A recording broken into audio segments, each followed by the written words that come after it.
Salut tout le monde, bonsoir. Je viens d'inviter Hicham qui devra apparaître d'ici quelques secondes. Salut Hicham.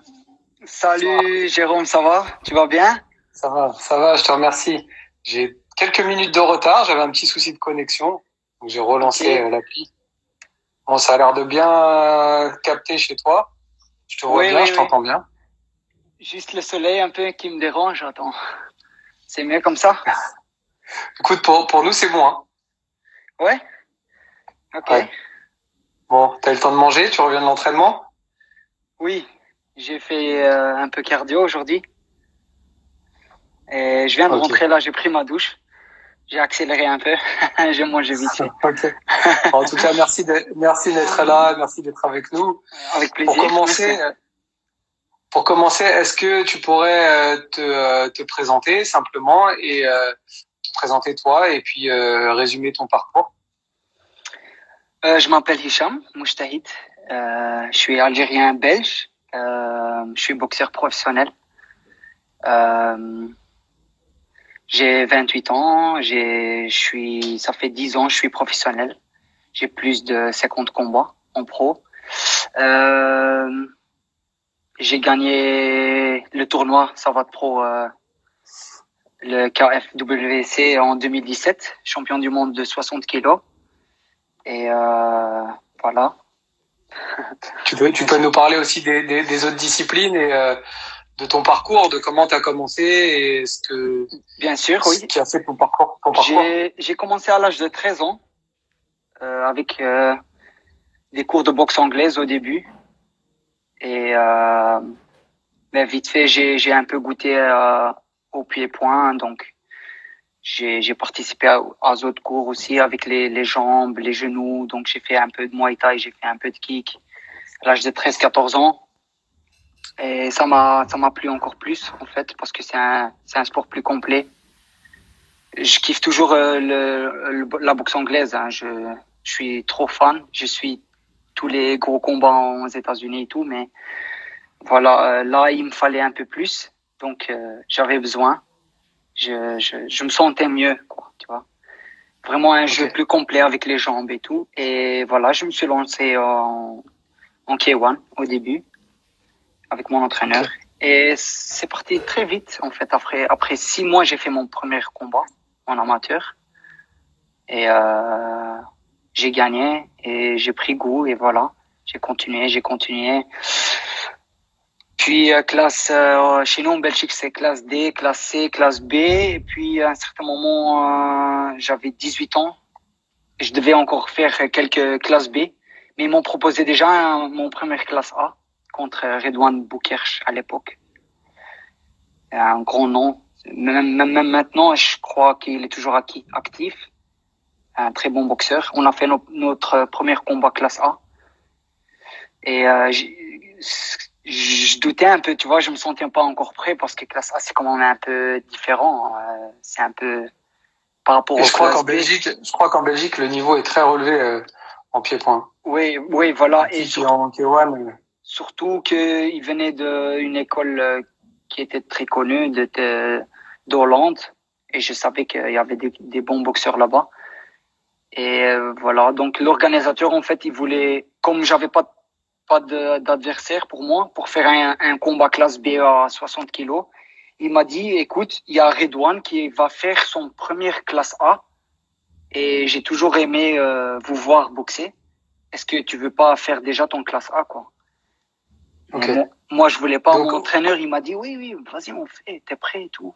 Je m'entraînais toujours dur et j'étais prêt. Mais juste pour, tu vois, faire les clics dans ta tête que c'est déjà ouais. classe A, tu vois. Et après, il m'a dit, mais tu vas gagner un peu plus d'argent. Donc, ça m'a motivé encore plus. Parce que à partir de Ok. A, t'es mieux payé. Et on a accepté et j'ai gagné. On a fait un magnifique combat. J'oublierai jamais. Euh, Super. 3 fois 3 minutes en K1. Et voilà, de là, ça a avancé, avancé, avancé. J'étais Ça s'est enchaîné à partir de là. ouais. J'ai vraiment pris goût en K1. Donc, je me suis mis plus en K1 dans la salle où j'étais. Et après 2 ans en classe A, je commençais à perdre. J'ai perdu 3 combats, un après l'autre. Et je me sentais pas comme avant, tu vois. Et j'avais besoin de quelque chose de nouveau. Voilà. J'avais vraiment besoin de quelque chose, de m'entraîner avec des gens qui me poussaient, de ramener cette motivation que j'avais avant.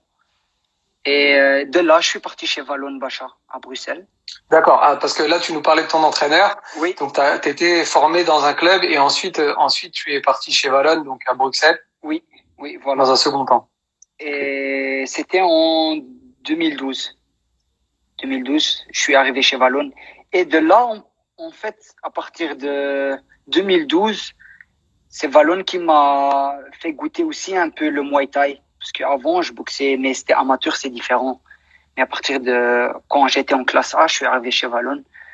Et je me sentais pas encore classe A du tout, hein, parce que j'ai senti directement la différence.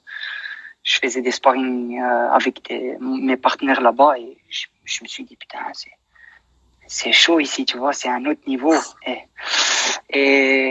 Et de là, il m'a fait goûter, il m'a dit, t'as quand même des bonnes jambes, on va essayer. Est-ce que tu veux boxer en Muay Thai aussi, full Muay Thai? Parce qu'en France, il y a beaucoup de combats en full Muay Thai. J'ai dit, ouais, pourquoi pas? J'aimerais bien essayer. Et de là, j'ai boxé 2 fois en France. Mais mon deuxième combat en full Muay Thai, c'était contre Madani Beladat. J'ai gagné aussi, j'ai gagné mon premier combat aussi, je me rappelle plus de son nom, c'était dans le nord, le casino, en France, dans le nord. Mais je me rappelle plus de mon adversaire, où ils font partouche aussi. Oui, je vois, il y a des soirées de boxe anglaise. J'ai un trou de mémoire. Ok, ouais, moi aussi, mais j'ai boxé 3-4 fois là-bas. Voilà, j'ai fait un... C'est Deauville. Non. Non, c'est pas ça. Bah, soit, bref, c'est pas important. Ça reviendra. Ouais. Et de là, voilà, on a continué. J'ai fait des bons combats, j'ai perdu, j'ai regagné, j'ai boxé, j'ai commencé à voyager. 2014, ils m'ont proposé en Chine. C'était pas encore Crush, c'était pas encore K1, pardon. C'était le moment où le K1 avait disparu à un moment. Et ils sont revenus avec le petit gala Crush, ça s'appelait. Okay. Et j'ai boxé contre Urabikoya, 61 kilos, moins de 61. J'ai perdu, mais j'ai fait vraiment un bon combat. De là, j'ai encore évolué. Je sentais qu'après ce combat, je suis monté à un autre niveau, tu vois, vraiment classe A+, quoi. Ça m'a beaucoup appris et voilà. Jusqu'à maintenant, on boxe toujours avec Valon. Donc cette expérience au KFWC Savate Pro, donc première expérience pour toi avec des chaussures de savate. Ouais. Est-ce que tu peux nous raconter un petit peu comment ça s'est présenté à toi et puis comment tu as vécu l'aventure? C'était vraiment un truc de fou en fait. Ils m'ont appelé 2 semaines avant. J'avais jamais boxé avec des chaussures et surtout de savoir que je peux pas mettre des genoux alors que j'avais l'habitude de mettre beaucoup de genoux. Donc j'avais que 2 semaines, c'est pas beaucoup pour me préparer pour ça. Bien sûr. Mais j'ai trop aimé. En fait, dès qu'ils m'ont appelé, ils m'ont donné quelques heures pour confirmer si je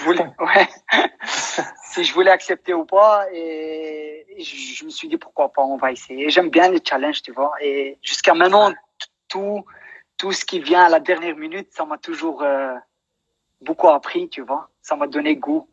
Et voilà, il me restait 2 semaines. Je me suis donné à fond. Je me suis entraîné avec des chaussures c'est différent parce que les chaussures qu'on a sur le ring, c'est comme des bottes. Ils sont durs. Mais j'ai juste mis des chaussures pour sentir un peu la différence et pour travailler plus sur les enchaînements, sur ma boxe anglaise et éviter de mettre les genoux, quoi, et le corps à corps. Ouais. Donc malgré tout, tu as 2 semaines de préparation, c'était très court, mais tu as quand même essayé d'optimiser au mieux les choses. Donc déjà, le fait d'avoir mis les chaussures, et c'est pas le réflexe que tous les combattants qui viennent d'autres disciplines ont. Parfois, ils pensent que c'est un accessoire, et il voit pas la chaussure comme vraiment comme une arme technique. Exactement, ouais. Voilà. Et donc voilà, donc t'as fait le bon choix de les mettre tout de suite au pied dès que t'as confirmé ta participation. Mais en fait, c'était le jour même, hein, c'était dans les vestiaires, j'étais avec des autres boxeurs, il y avait des Russes et tout, il y avait de tous les pays, j'étais avec un Russe, je crois, dans les vestiaires, et il se préparait aussi, il s'échauffait avec les chaussures, et je vois qu'il tapait sur les paos avec son entraîneur, il mettait vraiment les coups sur la jambe et au-dessus du genou, et il mettait comme des front kicks, on dit des types, non? Voilà, les chassés. Ouais, les chassés, ouais. avec la chaussure, mais dans le ventre. Et je regarde Valon, et je dis, ouais, ok, j'ai compris pourquoi c'est pas juste les chaussures pour bouger mieux ou pour être mieux. Ah oui, là tu parles des pointes de pied. Là tu parles des pointes de pied. Oui, c'est-à-dire les middle que tu mets avec le bout de la chaussure. Ouais. Avec la cheville très fléchie. Ouais. Mais aussi le front comme ça, hein, les front kicks j'ai vu. Ouais. Oui, ça. Alors on appelle ça chassé frontal et tu peux utiliser le talon et tu peux aussi toucher avec la pointe de pied. Et en savate pro, parce qu'en boxe française, en savate amateur, normalement tous les coups de pied doivent être armés. Ça veut dire que tu dois toujours montrer que ton coup de pied tu le prépares. C'est-à-dire le frontal, tu vas armer avec le genou avant de mettre le coup de pied. Et en savate pro, il y a une tolérance là-dessus. Ça veut dire que les trajectoires, les phases d'armée, elles sont pas obligatoires. Elles servent pour être efficaces parfois, mais dans le jugement et dans l'arbitrage, elles sont pas obligatoires. Ok, ouais. Et tu connaissais quoi de la savate, de la boxe française? Est-ce que tu connaissais déjà la discipline? Je connaissais, oui, j'ai vu. Mais aussi dès que on a accepté le combat, je me suis mis sur YouTube, j'ai regardé les combats, comment ça se passe. Directement, j'ai remarqué que les juges, ils regardaient beaucoup l'activité. Donc, un boxeur qui est plus actif, quoi. Et ça m'allait bien. C'est déjà un peu mon style en K1 aussi. Je boxais rentrer, sortir, mettais des gens en enchaînement, bougeais beaucoup. Et j'ai aimé. Donc, j'étais directement sûr que ça allait bien se passer. Donc, tu peux nous parler du tournoi, alors, des deux combattants que tu as rencontrés? Demi-finale, d'abord. Demi-finale ukrainien. Ouais. Je me rappelle plus de son nom. Je suis pas fort. Nikitas. Long, très grand aussi, mince, avec des longs bras, avec des jambes aussi. Mais je pense aussi qu'il venait un peu de Muay Thai K1, je crois. Ouais. Je voyais comment il venait du Muay Thai, oui. Voilà. Donc ça m'a permis de me relâcher plus le premier round et aussi de sentir cette sensation avec les chaussures, avec le pantalon, qui était très confortable, hein, par contre. Ouais. Parce que au début, j'avais peur, j'ai mis le pantalon, après je me suis dit non, ça va. Franchement, c'est léger, c'est très léger, tu sens rien du tout, ouais. Et voilà, après le premier round, on a boxé 3 fois 2 minutes. C'était très court. J'ai bien commencé, mais j'ai quand même eu dur premier round pour me sentir à mon aise et lâcher plus d'enchaînement. Et puis, je crois, au deuxième round, il m'a bien touché à la fin du round. Juste quand ça a sonné, boum, j'ai pris avec des gants de 8 en plus. 8 Aussies. Il m'a touché derrière, j'étais un peu wow. Mais c'était fini et j'ai récupéré, je suis revenu troisième round, j'ai enchaîné, je l'ai quelquefois bien touché avec le percute droit. Et voilà, j'ai fait un peu plus. Mais j'étais pas content, tu vois. C'est vrai que 3 reprises, c'est court. 3 rounds, c'est court. Et je me souviens, en effet, que heureusement que tu as fait une grosse troisième reprise. Oui.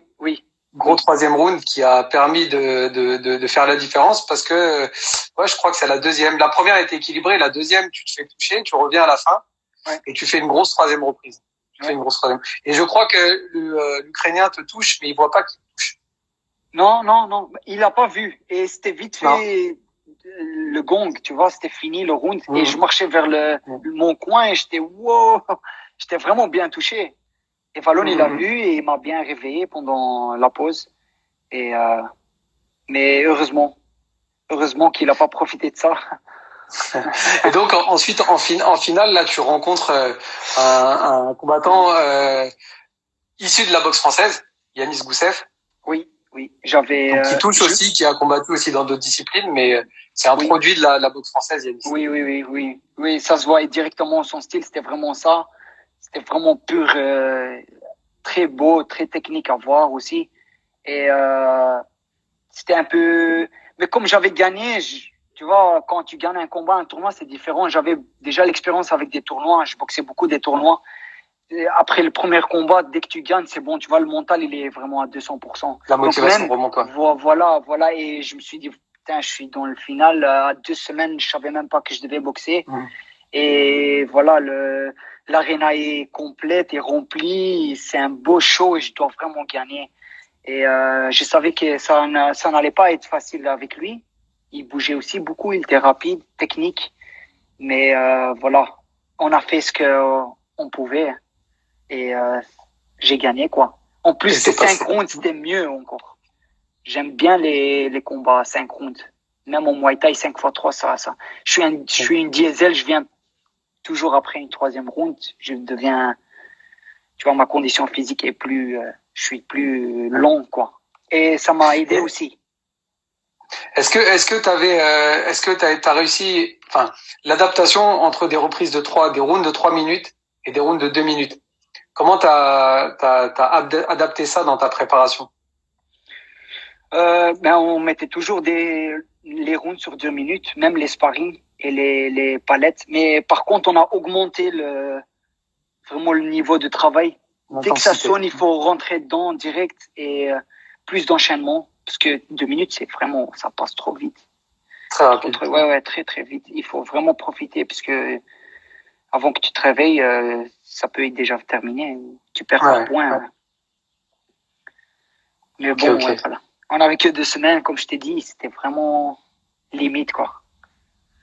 Donc, quelquefois, quand je vois des combats sur YouTube, les 2 combats du tournoi, je vois que des fois, je veux me mettre un genou. Ça se voit le tic que j'ai encore. Quand mon adversaire est dans les cordes et je me mets sur lui, j'ai vraiment la sensation de mettre un genou. Quelquefois, mais je l'ai pas mis, heureusement. Ouais. Ben écoute, j'étais avec David Kiria vendredi soir. Oui, j'ai même live. Et donc, il expliquait que c'est vrai que les premières vidéos qu'il a regardées de boxe française, il disait de l'extérieur, il y a peu de différence avec les autres boxe pieds-points. Mais quand tu es sur le ring, avec ses chaussures, avec ses techniques, comme pour lui, c'était des techniques nouvelles, notamment ce qu'on appelle les chassés, hein, les sidekicks sur le côté, et qu'on peut mettre aussi en ligne basse. Du coup, il nous a dit que il avait vraiment eu besoin de plusieurs rounds, donc du premier combat et puis ensuite plusieurs rounds dans le combat de la finale pour s'adapter à la discipline, malgré que c'est un grand champion. Mm-hmm. Et voilà. Et toi, au niveau de tes sensations, du coup, franchement, la vérité, tout de suite dedans. Oui, je crois après le premier round du demi-finale, juste après le premier round, c'était vraiment bizarre avec les chaussures. Mais après, tu oublies, t'es dans le combat et puis quand j'ai gagné, t'as 1 ou 2 heures de repos dans le vestiaire. J'ai enlevé les chaussures, je me suis mis à l'aise et puis au final, j'ai même pas senti, quoi. Ah, t'as enlevé les chaussures? Ouais, j'ai enlevé les chaussures. Je voulais ressentir la sensation. Pieds nus, taper sur les pas hauts, tu vois, comme on a l'habitude. Mais après, ça allait, quoi. En final, j'ai même pas eu, ça me gênait pas, quoi, je veux dire. Et est-ce que tu as essayé de les utiliser, justement? D'utiliser les surfaces de la chaussure pour être encore plus efficace? En final, oui. Parce qu'il me l'a fait, en fait, mon adversaire. Et je me suis dit, merde, il m'a touché dans le ventre avec les chaussures. Et j'ai donné avec ma jambe gauche. Quelquefois, j'ai essayé de toucher. Et je voyais qu'il avait mal, tu vois. Je l'ai touché en front kick type chassé ou comment ça. Je sais pas comment ça s'appelle. Mais je l'ai touché dans le ventre. Et après, quand t'es fatigué, ça arrive encore. Ça arrive quand même, tu vois. Ok, super. Ok. Est-ce que tu peux nous parler un petit peu de ta vie en dehors tu fais que ça ou est-ce que tu as d'autres activités? Est-ce que tu as un job en parallèle? Oui, j'ai toujours travaillé en temps plein jusqu'à quelques mois là, mais malheureusement,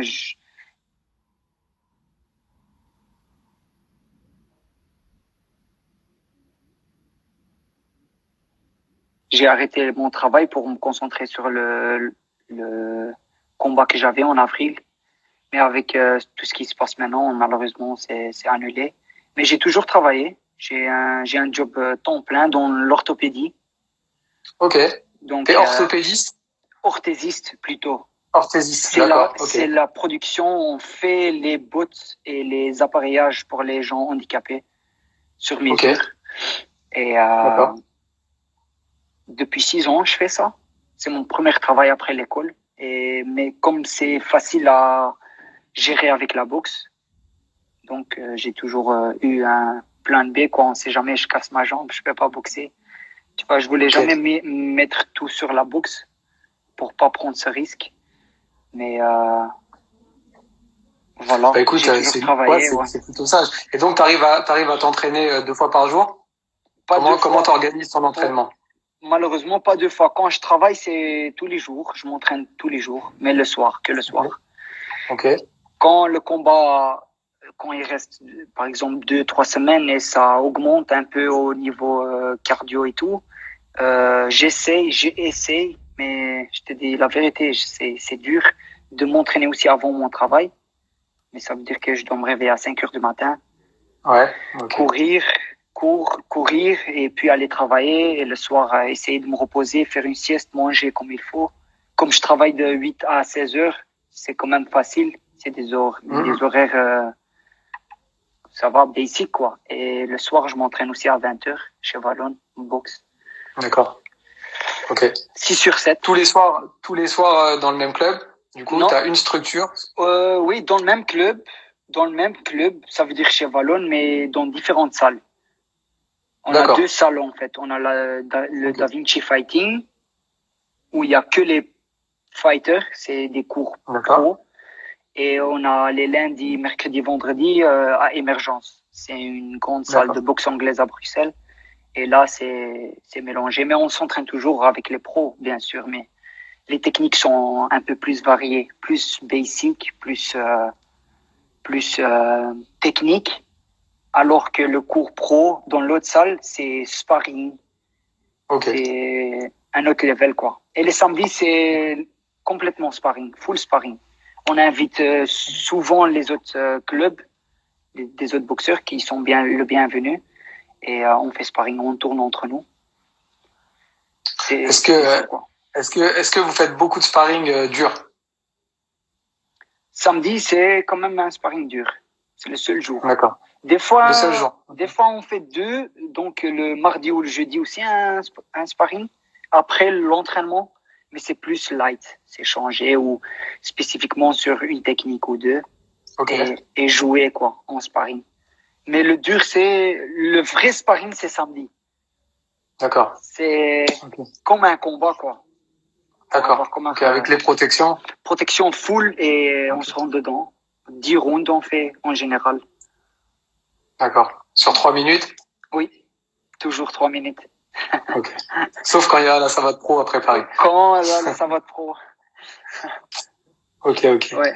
Ok. Et donc, un peu plus, donc au niveau de la préparation physique, comment est-ce que tu peux nous en dire un peu plus? Comment tu te prépares physiquement? Physiquement, j'ai 2 cours par semaine.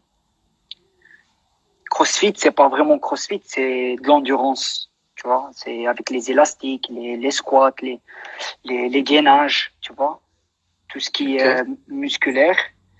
Et j'ai une fois sprint, donc courir avec les accélérations, vitesse sur ou bien les escaliers, ou bien ça dépend parce que j'ai eu quand même quelques années blessure de mon genou, j'arrivais pas à bien courir. Le sprint ça allait, mais des longues distances j'arrivais pas à faire.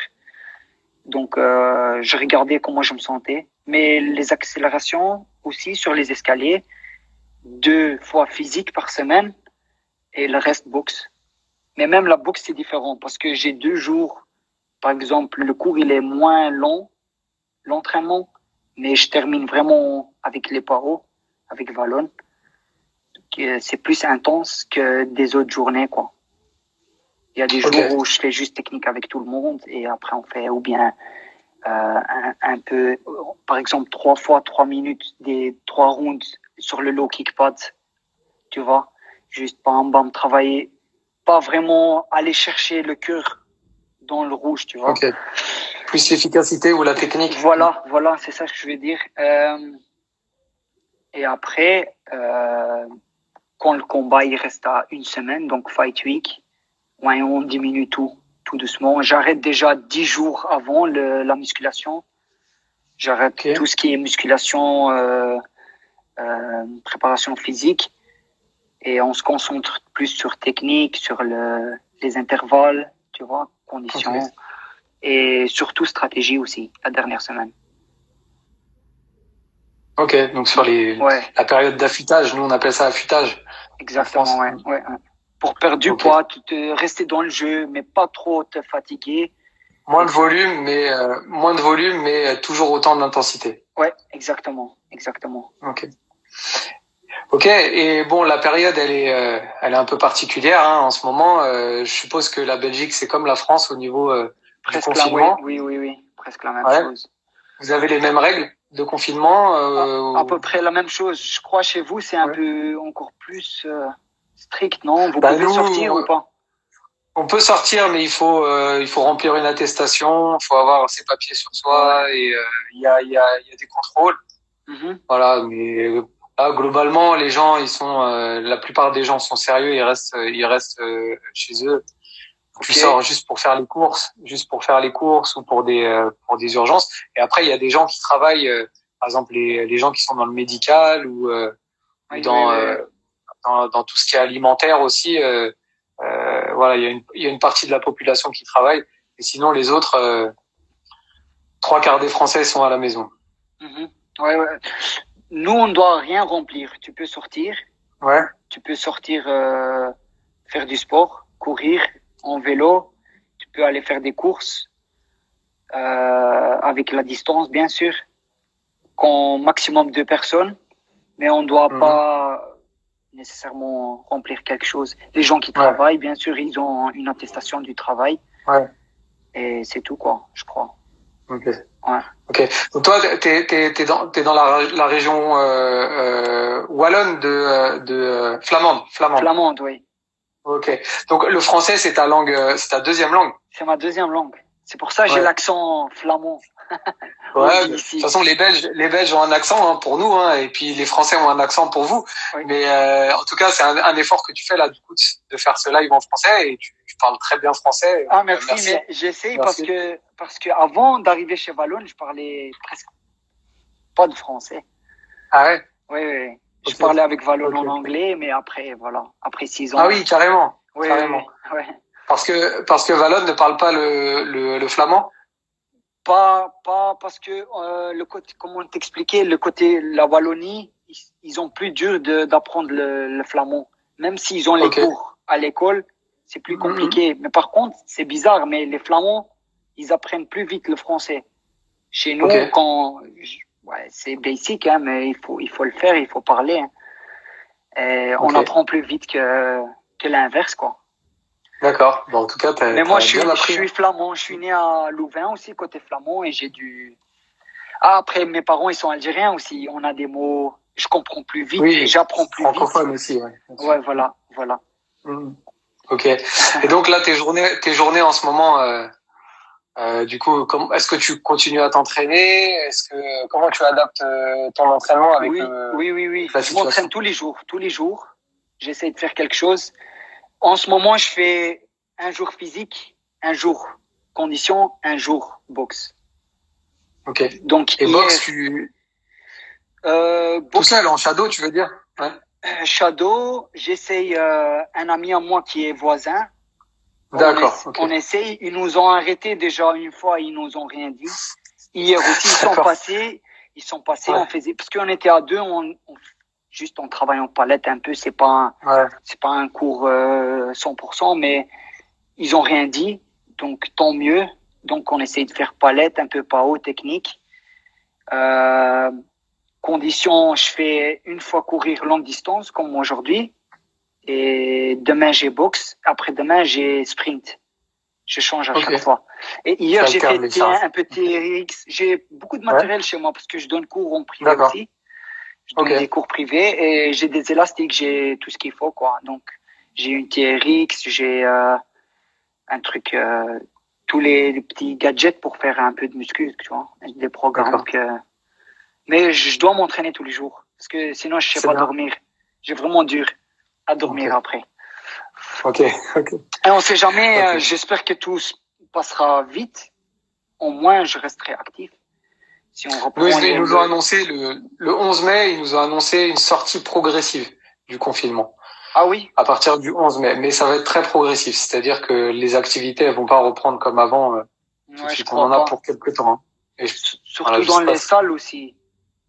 Ouais. On n'est pas encore, à faire du sparring et à Ouais. s'entraîner en groupe, dans les salles, je pense. Il va falloir attendre Ouais. quelques semaines, quelques mois. Ben, moi, j'ai essayé de m'imaginer que je boxerai, j'espère, fin d'année, hein. J'espère qu'ils vont reprendre septembre, octobre. Ok. On sait jamais, bien sûr, mais je mets ça dans ma tête, comme ça, ça me motive aussi, je reste occupé. Ouais, tu vas se motiver. Ouais, je me motive, je m'entraîne et c'est pas la même chose, mais quand même, on reste un peu actif, quoi. Ouais, c'est bien. Ouais. Ok, Hicham. Bah, écoute, on va clore ce live, hein. Je vais te remercier encore une fois d'avoir répondu présent. Je crois que je t'ai prévenu il y a 2-3 jours. T'as tout de suite Avec dit plaisir. ok. Oui, bien sûr. Et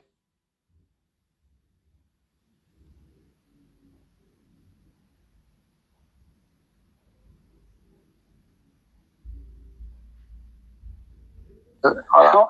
Moi, j'ai un bon souvenir de toi quand tu étais venu à Paris-le-Valois. Voilà, j'avais vraiment apprécié votre équipe. Très sympa, très humble. Et Également, voilà. également.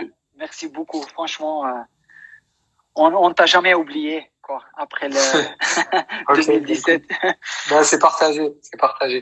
Et bah, je souhaite qu'on puisse retravailler ensemble dans J'espère. l'avenir, à Avec moyen grand terme. plaisir. Il y a une ceinture, il y a une ceinture à remettre en jeu. Oui. Donc voilà, donc, comme tu as C'est la pu mienne, peut-être hein. le voir. Ouais, je sais. Tu as pu le voir depuis fin 2019, KFWC a repris l'activité et on a organisé on a co-organisé deux événements centrés sur la catégorie moins de 65. Mais Oui, voilà, oui. il y a des projets pour la suite et on n'oublie pas les ceintures qui ont été données. Voilà, la logique veut qu'il y ait des remises en jeu et donc voilà, on travaille pour. Super. Avec grand plaisir. Merci beaucoup encore une fois. Et j'espère à Merci bientôt. à toi. Prends soin de toi et de tes proches. Toi aussi. Voilà, reste en forme. Ouais. Merci, Hicham. Ciao, puis à une prochaine. À la prochaine. Salut, Hicham. Merci beaucoup. Ciao, ciao. Bonne soirée, salut. Bonne soirée.